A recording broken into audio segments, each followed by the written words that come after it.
আমরা একটা রাজ সাক্ষী পেয়েছি। তারা তাদের যোগসাজশে কি ইঞ্জিনিয়ারিংয়ের মাধ্যমে বাংলাদেশ জামাত ইসলামীকে মূলধারা বা প্রধান দল হিসাবে মেজরিটি পেতে তারা বাধাগ্রস্ত করেছে এবং সেটাতে দেয় নাই।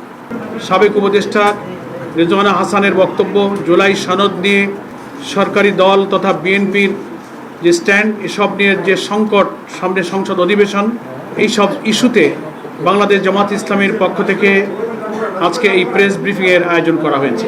আমাদের সঙ্গে উপস্থিত আছেন জাতীয় সংসদে বিরোধী দলীয় উপনেতা, বাংলাদেশ জামাত ইসলামীর সম্মানিত কেন্দ্রীয় নায়েবে আমির ডক্টর সৈয়দ আব্দুল্লাহ মোহাম্মদ তাহের এমপি। নাহমাদুহু ওয়া নুসাল্লি আলা রাসূলিল কারীম। জামাত ইসলামীর মাননীয় নেতৃবৃন্দ এবং সাংবাদিক বন্ধুগণ, আসসালামু আলাইকুম ওয়া রাহমাতুল্লাহি ওয়া বারাকাতুহু। বেশ কিছুদিন পরেই আমরা একটা ফর্মাল সাংবাদিক সম্মেলন করছি, যদিও প্রায় প্রতিদিনেই নানাভাবে প্রেস ব্রিফিং করা হচ্ছে, মোটামুটি অ্যাকসেপ্টেবল একটা রিপোর্ট।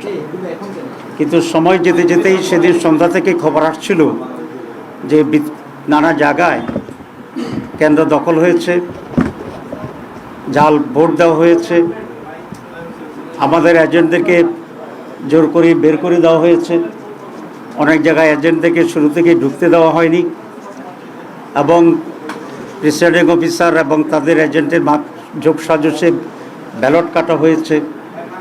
ব্যাপক অনিয়মের খবর আমাদের কাছে আসছিল এবং আমরা সেটি আপনাদেরকে জানিয়েছি। প্রায় 53টি আসনে আমরা অফিসিয়ালি আমাদের অভিযোগ দাখিল করেছি এবং সেই ভিত্তিতে ফার্দার আইনি যে লড়াই, সেই লড়াই অব্যাহত আমরা রাখছি এবং রাখব। কিন্তু গতকালকে আমরা একটা রাজ সাক্ষী পেয়েছি। সেই রাজ সাক্ষীর নাম হচ্ছে সাবেক উপদেষ্টা অধ্যাপিকা রিজওয়ানা, অ্যাডভোকেট রিজওয়ানা। তিনি একটা সাংবাদিকের সাথে কথা বলে এটা প্রকাশ করেছেন যে আমরা যারা তার ভাষায়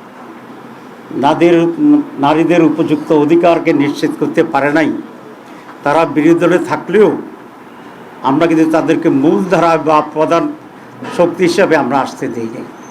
তাহলে বোঝা যায় আমরা যে ইলেকশন ইঞ্জিনিয়ারের যে কথা আসছিল বা আসছে, সেটাকেই উনি নিজেই স্বীকার করে রাজ সাক্ষী হয়েছেন।